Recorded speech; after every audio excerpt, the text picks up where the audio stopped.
I have been at UNLV now 22 years. I teach history and at one point I think I was the only Latina in the College of Liberal Arts.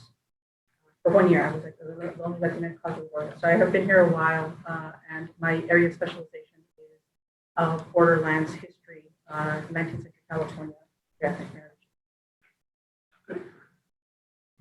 Malika. Sure. Buenas tardes. Buenas tardes. My name is Malika Conejo, and I am a doctoral student. I also live in the liminal space between becoming and being faculty and administrative staff.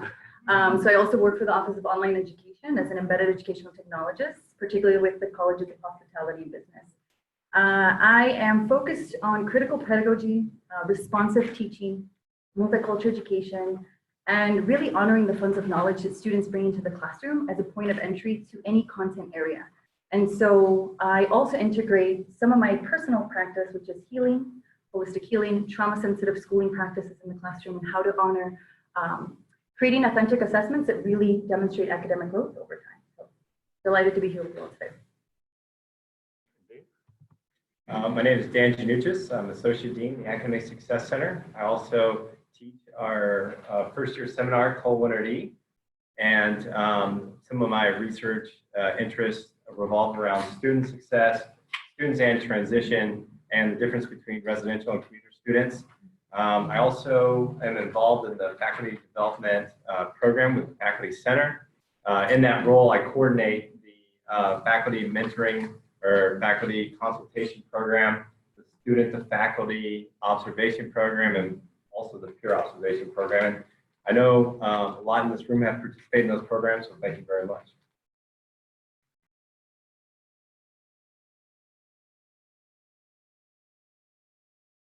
I think it's really important for us as teachers. So I use the term teachers broadly in terms of some of us are part-time instructors, some are tenured, some are in furlough roles, okay? But to the students, we're all the professor, right? And I think it's really important for us to understand the diversity of our students, and we're all really proud that we reached we're tied for the most diverse student undergraduate body in the U.S. by the U.S. World News ranking. Some other stats, proud to announce that UNLV, we were the first four-year institution in the whole state to reach enrollment of 25% or more Hispanic students. 61% of our students come from underrepresented races and ethnicities. 30% are first-generation students, okay? That's outstanding. And we dug a little deeper and we took a look at our freshman cohort, and 41.3% of our students are Pell eligible. So many of our students are coming from low-income backgrounds. And it's also been my experience in teaching, and of course there's people in the audience that have a lot more experience teaching than I do, but there's a range of our students, how they come in academically, right? So we have diversity in where they're coming at in that capacity. We see students underprepared in writing, underprepared in math.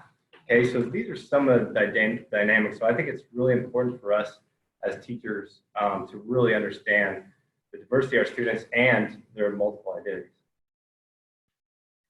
To me in the classroom, it's acknowledging the power of language. The power of language to create systems of power and dominance and subordination where some students may experience being marginalized, historically minoritized, and beginning as a conversation around what does diversity mean to us, because diversity without critical dialogue is simply a codified word that acknowledges a difference exists. Yet the real challenge is how do we appreciate and value the differences that we all bring to the table? And that requires creating a safe space in the classroom, a brave space beyond safe, that allows students to express what lies beneath the cultural line of visibility, right? This means how were our values formed? What experiences have we had that gave us some insight on the world around us, and what do we use to interpret the word and the world around us as a result? And so for me, diversity in the classroom means honoring the funds of knowledge my students come to me with. And that means that I have to save space in my curriculum in the first couple of days to do that, to learn my students and to learn that I also have power and positionality in the role that I have. And so acknowledging that as an instructor shifts the power dynamics in the classroom such that we can have these critical dialogues and conversations. So I'm delighted that we're beginning the series here. And I think I'll leave it for there right now. I kind of take a dirty area approach to how I teach. Professors got to know their limitations. I may look like some of my students more than other professors. That does not mean I now have automatic influence. I need to always be self-conscious that I have limitations on what I know about them. So if they come in and assume things about me, I cannot assume things about them. So that beginning idea of, oh, she looks different than a white male professor. But that does not mean that if she's a Latina, a student of Latina, that they share the same experience. No. Age alone makes us different. My being the professor makes us different. And I have to be acknowledged what I can and what I am trying to do. I can make some assumptions that they are trying to learn, but in that big space, what I want them to learn and what they want to learn is the beginning of listening to them and trying to get to know them on their terms. But I have to also understand that if I try to be everything to everyone and I'm going to be this most diverse professor on the planet, it's not going to happen. So for me, it starts very much with what are my limitations? What are my biases? What am I expecting from my students? And knowing that that might cause conflicts for them. So for me, diversity in teaching is to start where what I do know and my limitations. And then as we grow into a class, and hopefully I can create that ability for everyone to speak. And that's, for me, that's the one thing that I do in all my classes. I tell all my students, they may not like it, but everyone is going to speak in my class. Because that is the most important question ever asked in the history of the world. What do you think? I know what I think, and I know how limited that is. But if I do not know what you think, then you're not going to have that space for one. So for me, the first step to diversity is asking them that you, as an individual, that is the biggest power you will have in this world, is to say, when someone asks you, and now believe me, I have nieces and nephews, when I ask them what they think, and they say, I don't know, it takes my sisters to stop me from slapping them. How can you not know? Tell me something. Because that means you're not thinking. And so for me, that's where I start. What do you think? And then we'll move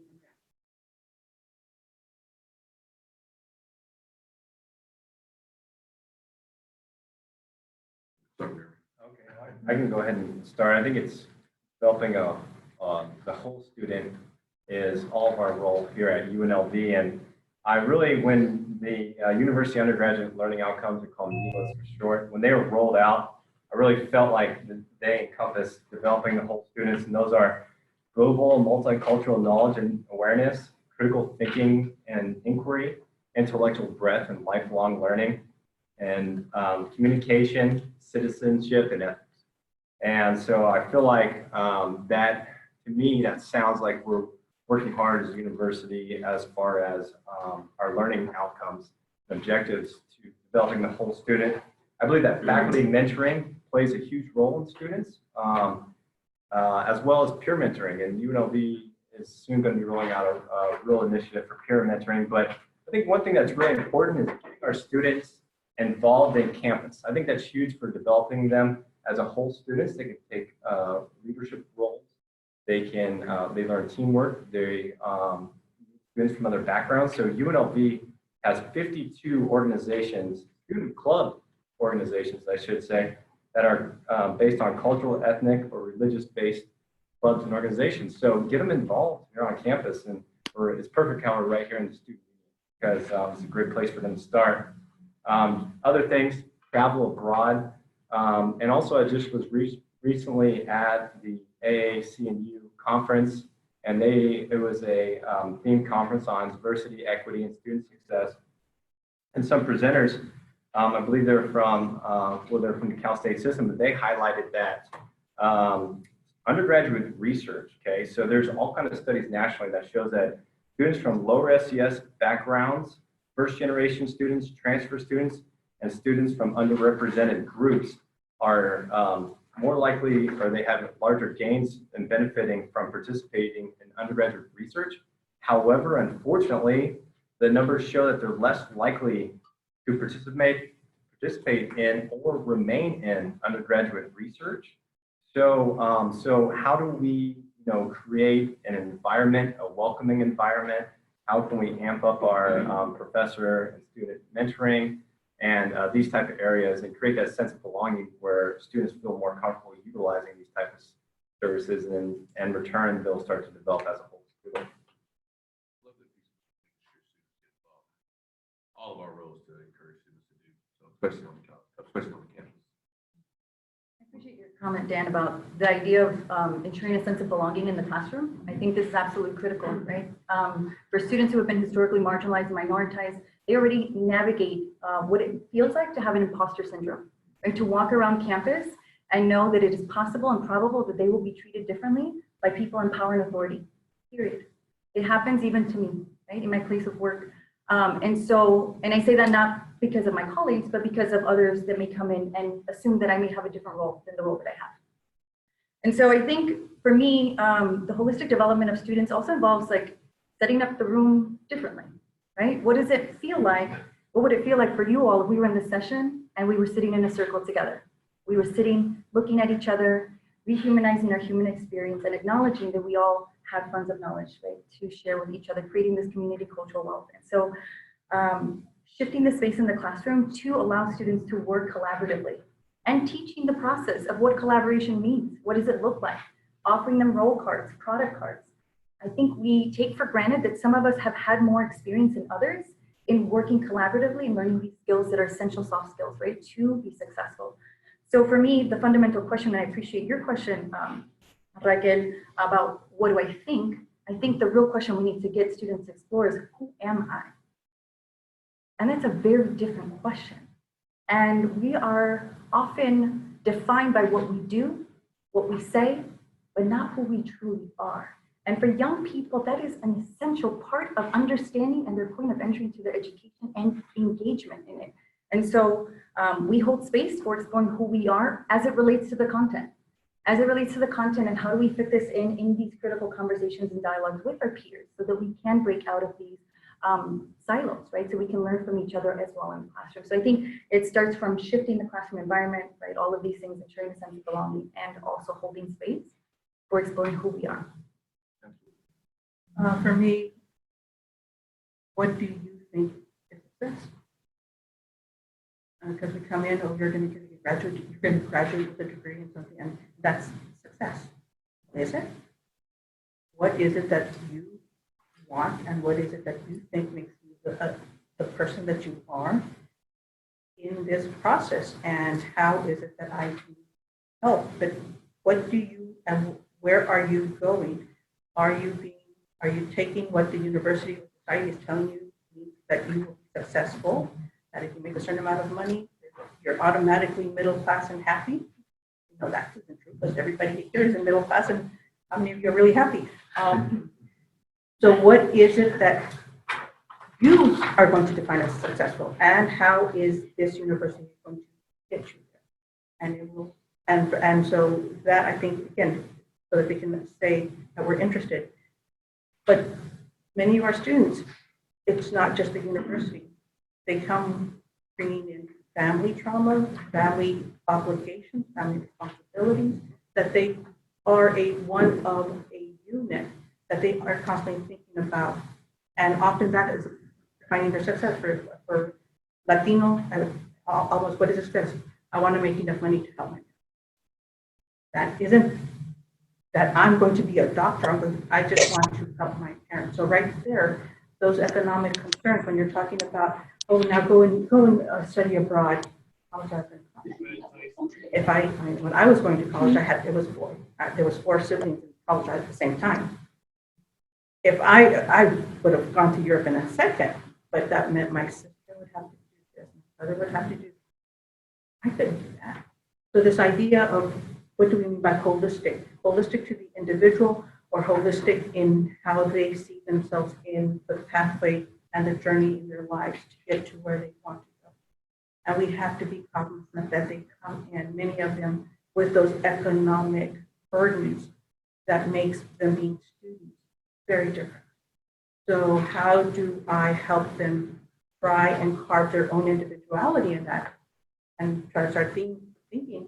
But I also, given the background that I come from, that I know I can share with them, is exactly that. Okay, I know you feel responsible to your family. I know they want you to be successful economically, but education is not. So, how can I help you? Yeah, I'll help you get a job in any way I can. But what are the other things that I want you to do? And if I can help them get a study abroad, I will do it in a second. That's the one regret I have in my undergraduate. But I also understand if they come to me and say, I would love to. So if we really want to be holistic, it just can't be in the classroom is all I can deal with. They come in with those burdens that I know really do matter and might have an important impact in how they become successful.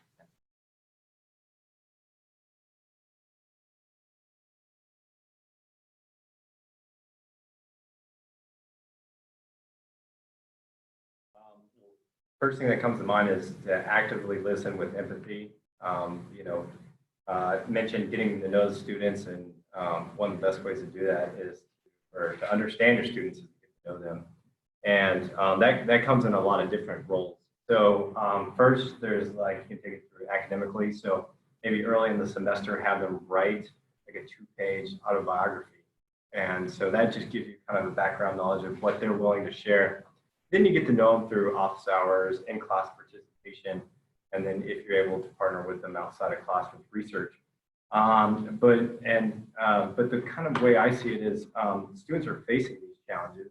Ones that Seaburn mentioned. We also have students who face food insecurities, living insecurities, financial insecurities, and just these, just these traumatic circumstances. And so they come to campus. When you look at like Maslow's hierarchy of needs, they're coming to campus without some of the basic things not being met.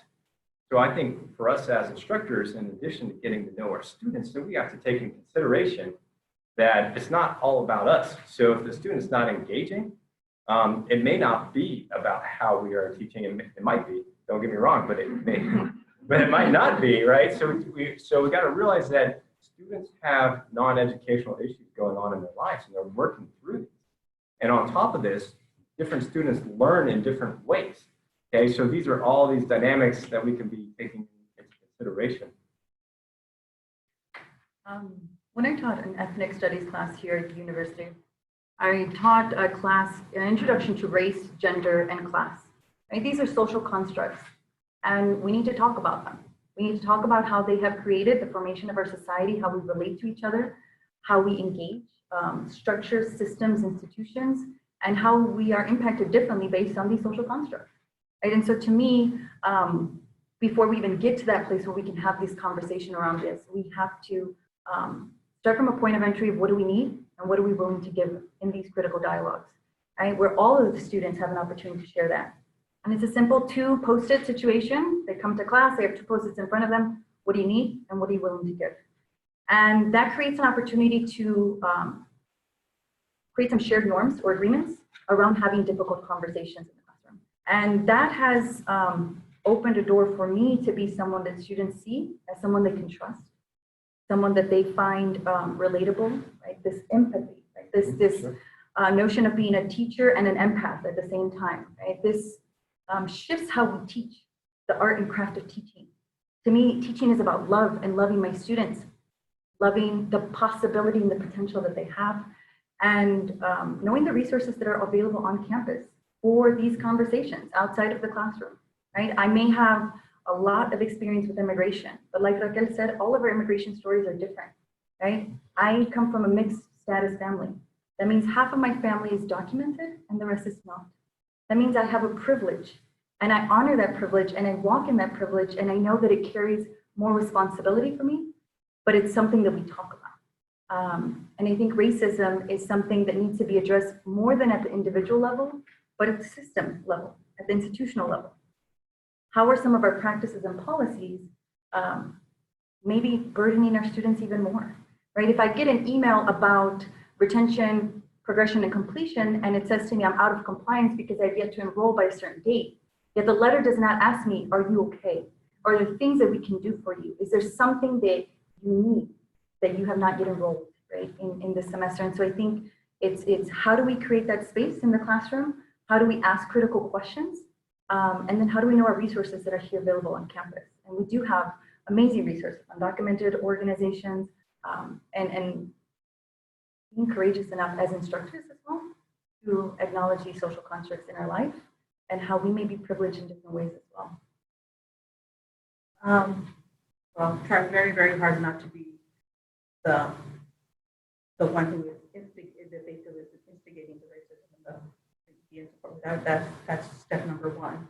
But also to acknowledge, I mean, I have to acknowledge to my students, I have a very, very strong bias against a certain group. Texans. I hate Texas. I hate teaching about Texas. I hate talking about Texans, and in the history of the borderland is a very, very dark history. And I hate Texas. I have to admit it to them. But that's my problem, not theirs. I cannot be. I wish I was this magical person that was so open and so free of bias that I unicorns and rainbows. That ain't me. I have certain given when you go out of the classroom that then if you want to carry that over into the rest of the world, great. That we're here and now, I can tell you again what I feel strongly about, what I strongly dislike, and we can go from there.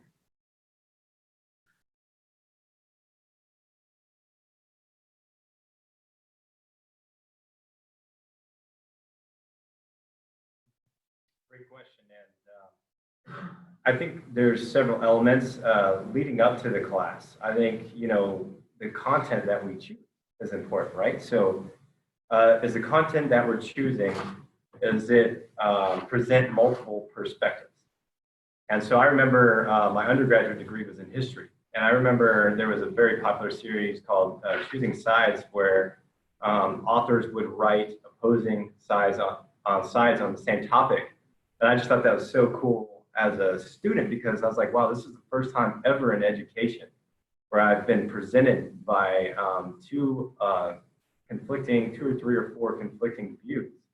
And there's not one particular right answer. And so I thought that was a great way to learn, was to understanding and reading from experts on those diverging views. And then once you get into class and you have that content, let's take a look at that content with multiple perspectives, right? So let's make sure our students have a voice to share their perspective. But I have to tell them, because we use for instance, in our first year seminar, we use a common reader. And I tell them, it's okay not to like the book. But if you don't like it, I just want you to have an opinion of why you don't like it. Because it's an easy cop out, oh, I didn't like it. But no, have an opinion why you didn't like it. And let us know, because we want to look at it through multiple perspectives. I think it's important for instructors to use a variety of teaching methods. And it was touched on just a moment ago from my colleague, because students, they learn different ways, not just lectures. There's a lot of active learning techniques that we can integrate. There's a flipped classroom technique where you have students break up in groups. They work on a certain topic and then they come to the front and they present it to the class, and they're able to put it in words that maybe us as professors may not be able to put it in there. And just really partner with your students. I see a lot of teaching partnership where, let's partner on creating, this environment that promotes thoughtfulness, mutual respect, all in the realm of academics. And obviously that's easier said than done, but really, it's embracing other people's opinions and thoughts. And I had the opportunity when Dr. Marianne Winklemas was here on campus, I had an opportunity to work with her closely on her transparent assignments and the teaching and learning TILT projects. And really, it was really cool how we flipped a lot of assignments over to have three components.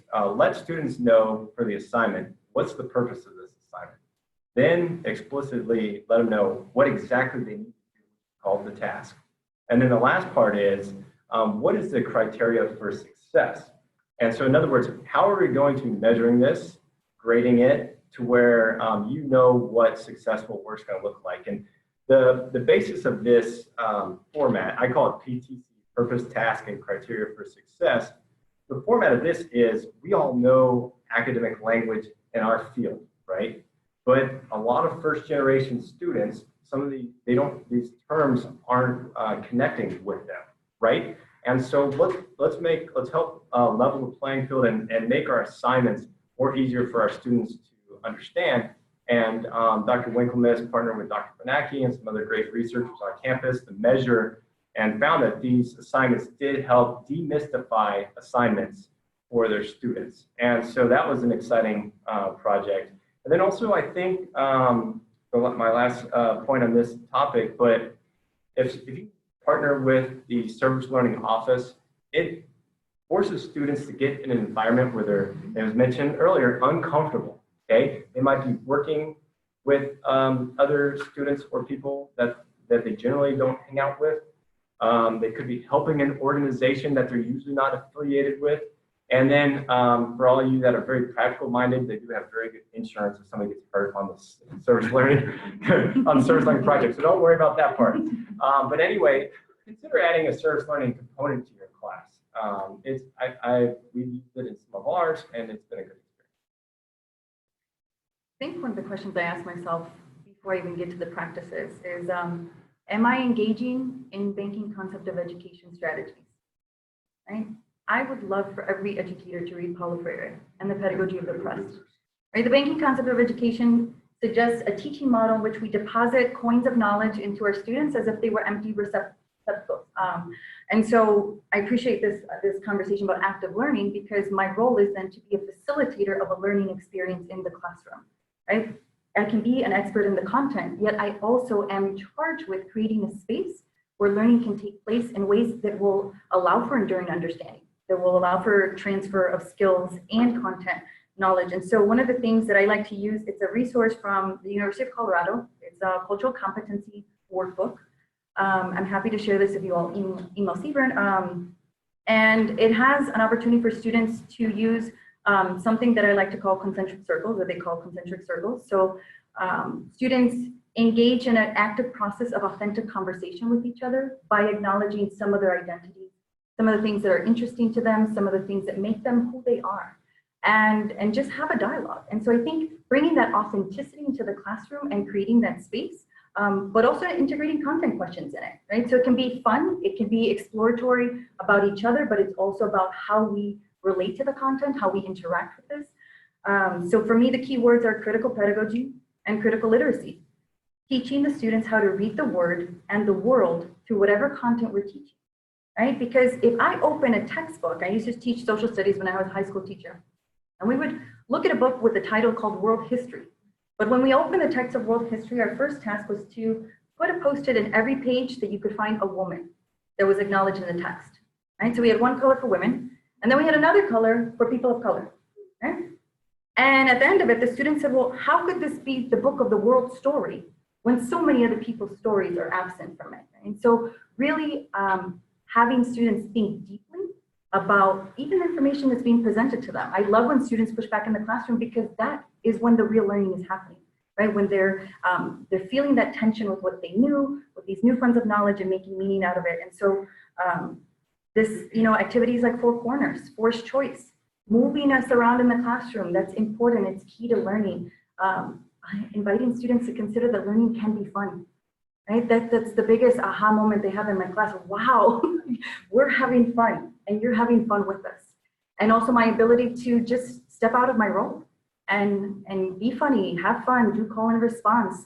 I make a very impromptu mic, and I turn it on like, reporting live from Profesor's classroom. And we have creative formative assessments that allow for student creativity to show up in the classroom. So to me, that is essential for these practices that allow for diversity. as a, in teaching history, in teaching history, the ability to be very, very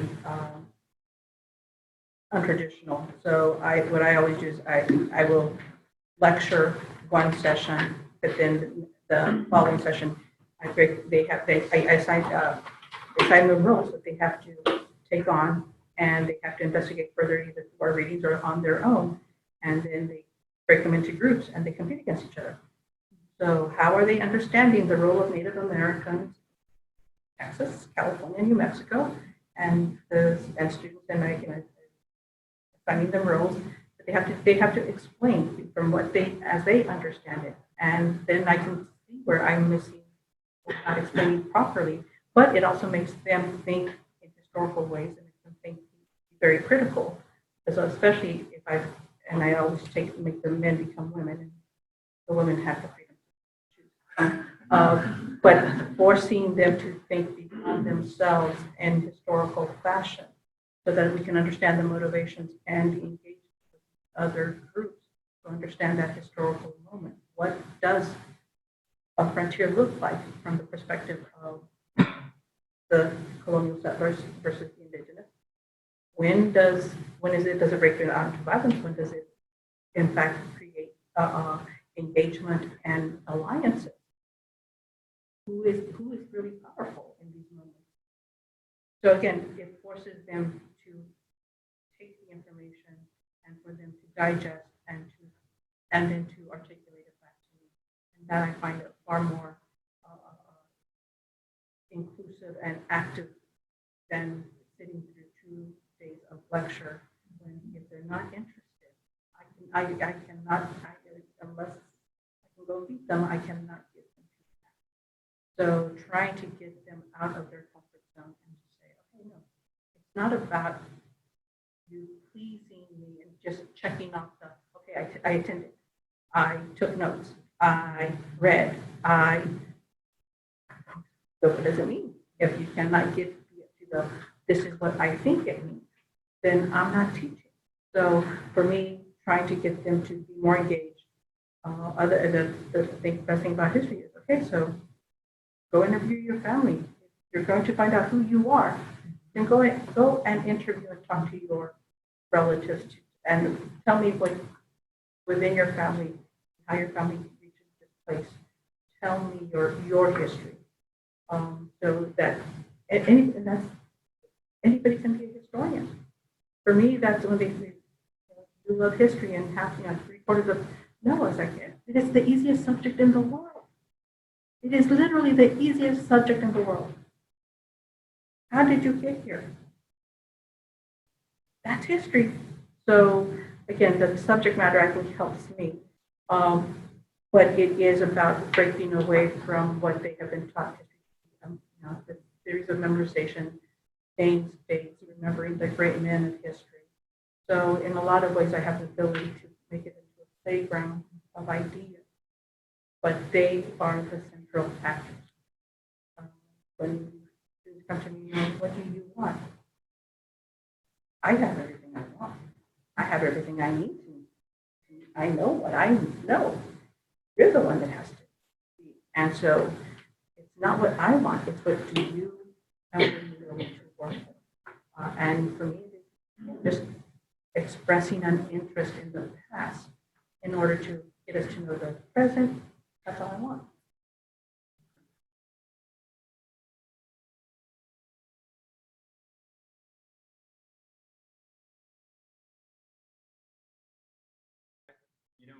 I think first I'll talk about the instructor standpoint, and it's been highlighted earlier. Understanding our biases, and really taking time to reflect on those, and so there's a lot of self-reflection involved, but also being aware of different elements that have an impact. So I came across this quote from Dr. Rushi Ragneth she's a professor of education at the University of San Francisco, and I thought she had this kind of opened some eyes when she said, racial and implicit bias is inherent in our classrooms, our classroom walls, the expectations we set for our students, our body language, how we connect with families, what resources are available, what resources we choose or not choose to recommend, what we choose to say or not say. All of this gives students a clear message about how we feel about them. And so I thought about that quote and I'm like, wow, there's a lot of elements that send that message, right? So I think self-reflection is really important to reflect. And then also peer teaching observations, right? There could be something that have blind spots to, right? So if I have a colleague come in, they can point that out, or hopefully we can have that conversation to help. And then talking about the students, right? The students have implicit biases, right? So I found that that students, the more they get to know each other in the class, it helps to decrease and break down at least some of those, right? Because our students are from diverse backgrounds. And so I think them learning from each other, and Dr. Doris Watson does this really cool assignment where it's like a classmate scavenger hunt, and she has a lot of awesome assignments for students getting to know each other. But I think once they get to know each other, they understand more about each other's backgrounds, their political views, religious views, and other types of areas. And so you can start to see some cool things develop in the classroom. Now, obviously, some of you may say, well, that sounds great. Then would you teach first year seminar was supposed to be 25 or less students, right? So some of you are working with large lecture halls, right? Which is very challenging. And so, I have seen professors find ways to break students into groups, find like mini labs, or group into, if it's a large classroom, and do those exercises that way. Obviously, it's more difficult in a large lecture hall, but there's a lot of opportunity there. When I say implicit, you say bias. Implicit. We all have it, right? And so I think starting my day one with my positionality and standpoint slide, like where do I stand? What are some of my beliefs? Very much like Raquel, I'm very honest with my students about my personal preferences, because bias doesn't have to be negative, right? It's a preference. It's something that we have experienced, that we enjoy, or that it's just comfortable and familiar. And so again, this is where we talk about language and what does it mean. So going back to Dan's point about perspective taking, it might just be simply having a debate and asking students to talk about your favorite flavor of ice cream. Now I want you to think of all the arguments of why this is your favorite flavor. And now the debate comes up and now you're going to argue for the other side, right? You're going to argue for completely different flavor. And it could be on the content area as well, right? This is just a simplified example, but how to be able to take perspective on the spot, right? How to be able to acknowledge this is an area I'm still exploring, I'm still learning, I would like to kind of know more about. Another thing, and I appreciate this notion of critical reflection as an instructor, who am I calling on in the classroom? Who is raising their hand the most, right? And what am I doing and how can I shift what I'm doing in the classroom to ensure that all voices are heard?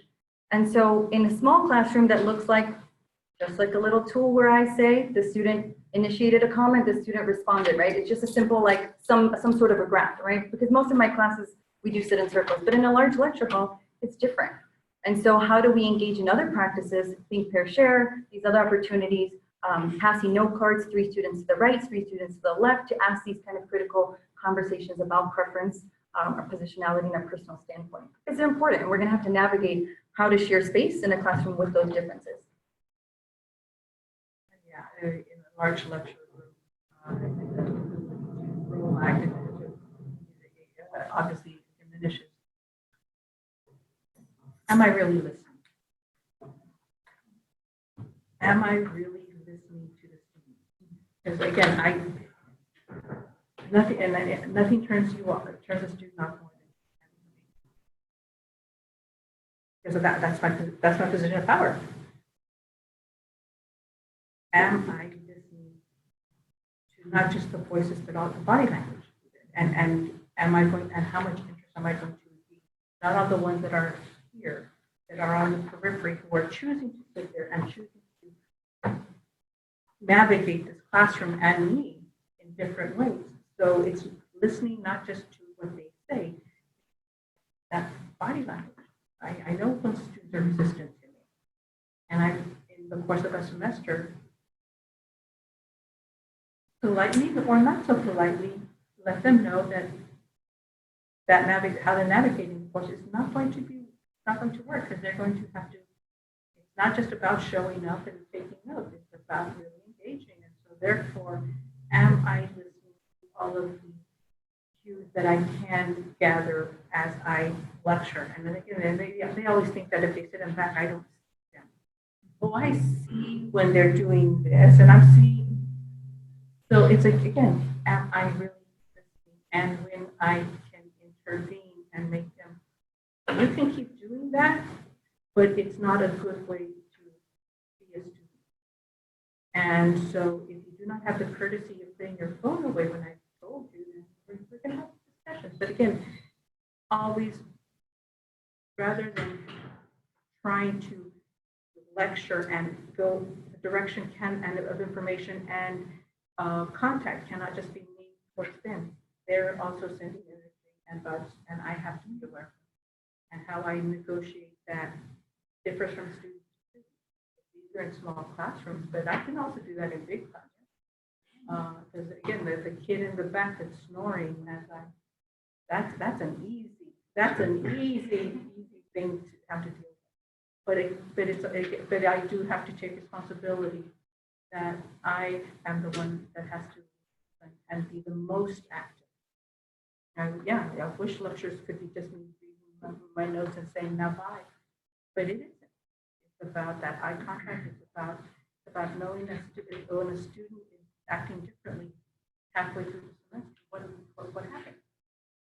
Am I going to take the time to ask? So again, am I always listening through more than just my ears?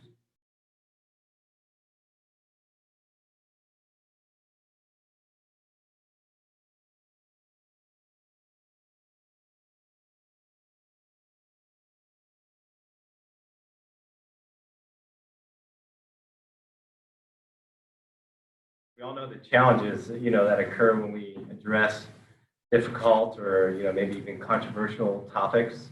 Some students get real quiet and shut down. Some students try to dominate the conversation. Some get overly upset and possibly dramatic.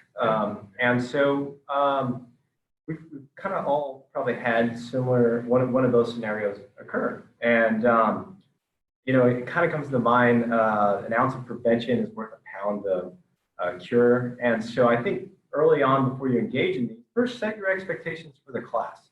Okay, so you need to provide them a clear format and guidelines. So for instance, if you're doing a debate, let them know how much time each groups have, how long they're going to have the rebuttal, let them know the format, and then all the guidelines. We talked about the expectations of mutual respect already.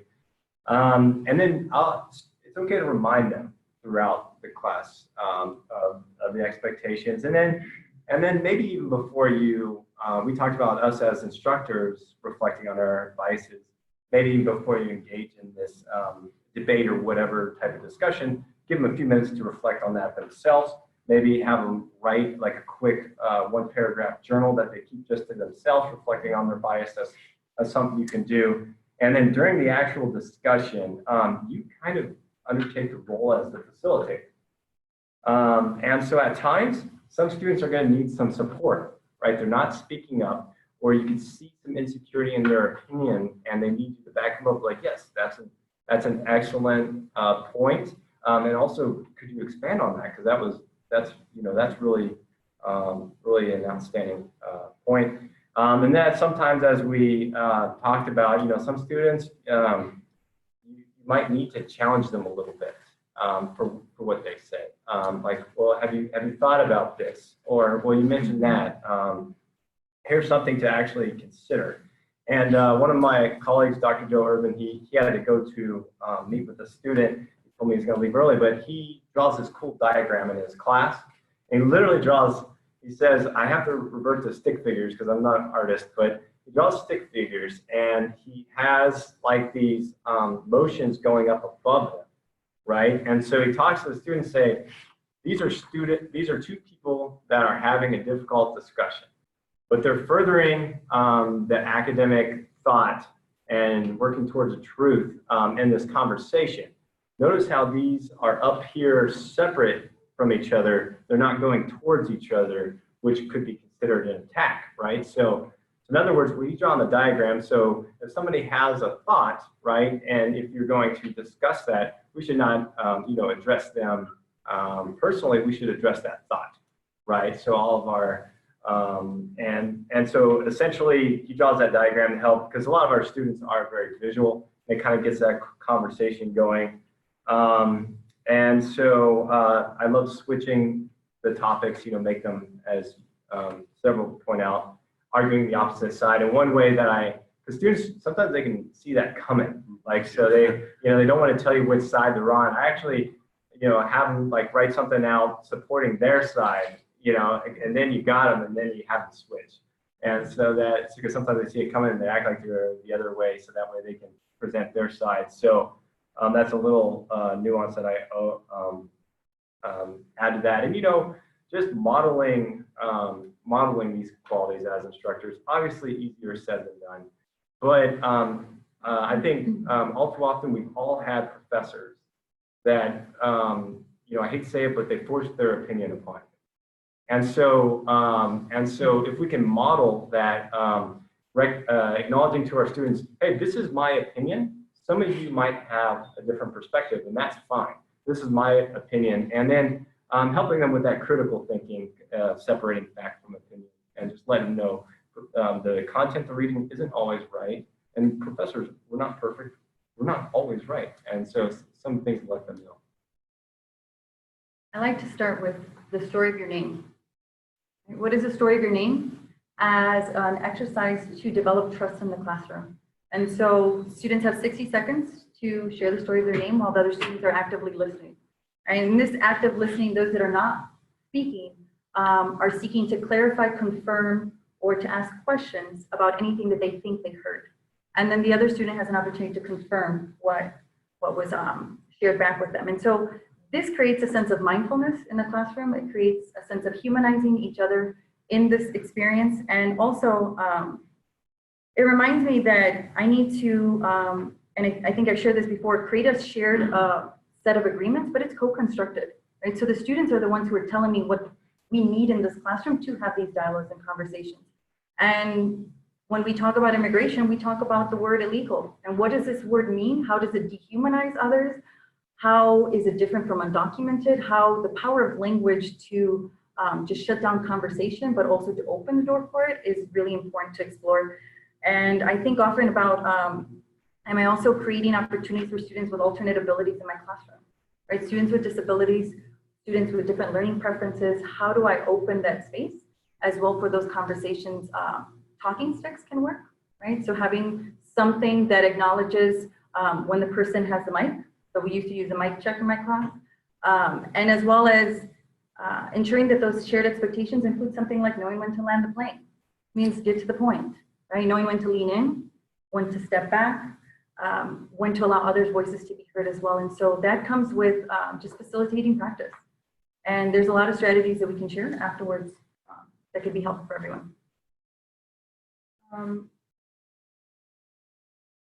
know how there are no stupid questions? Yeah, there are no stupid questions, but there's a lot of stupid answers. And I am the final arbitrator of if somebody goes beyond stupid. And I need to assure every student that we can have difficult dialogue, and as long as it is a conversation. But once it gets into unreasonable, hateful speech, action, and word and thought, then I do become the arbitrator. And we can discuss why it's, but their students have to be aware that bad actions, bad thoughts, it has to be called. I mean, I wish I could say that, and especially in history, given how horrific people have treated each other in the past. But no, there are limits. There are, and we as a community have to, and if one person steps over that line as a community, but especially as the professor, as the one trying to facilitate, you have to say no. And this is why. And to use and to repeat it, and especially if I have to explain, I'll explain it to you once, but if it continues, you are now choosing to be the disruptor and not be in dialogue. If you want to be part of this community and have these tough, I'm open to anything. Again, I am a historian. There is nothing that we have come up with. There's nothing new under the sun. We can talk about any and everything. But if it's done in a way that is markedly offensive, just for the sake of offense, that is not. And so I need to be the one to say what are the boundaries, and that I will hold them.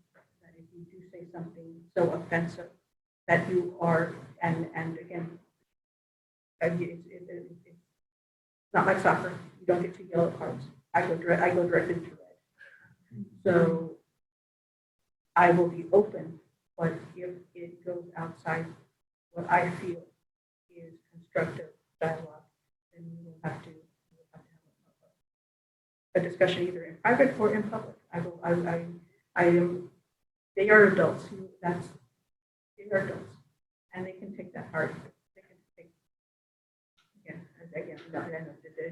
it varies, but I think students need to know that when they feel attacked, when they feel that the center of unnecessary criticism, that the professor is there trying to create support. And if you're honest with the students about what your intentions and biases are, then that's the one thing that is the power of the team. I get to set the rules, and I get to uphold them. I just promise you that it's not going to be arbitrary. It's not going to be unfair. But there are certain things that I think are off limits in civilized conversation. And if you have not understood, if you don't know them, I will gladly explain to you after class. But in this classroom, everyone has. And so that's where I wish I could create that beautiful cotton candy cloud. Sometimes you've got to slap them on the hand a little. Can I ask something real quick? Yes. I just wanted to say that classroom set of agreements, all the students sign that, and I roll it up and I take it to class every week, right? It's something visible. If the conversation goes to a way that feels disrespectful, we just go back to our signed agreement that we all signed. And also we acknowledge that we need to privilege impact over intent, right? And the impact may be how the receiver of the message felt it, and someone may be triggered. And so how do we privilege impact over intent?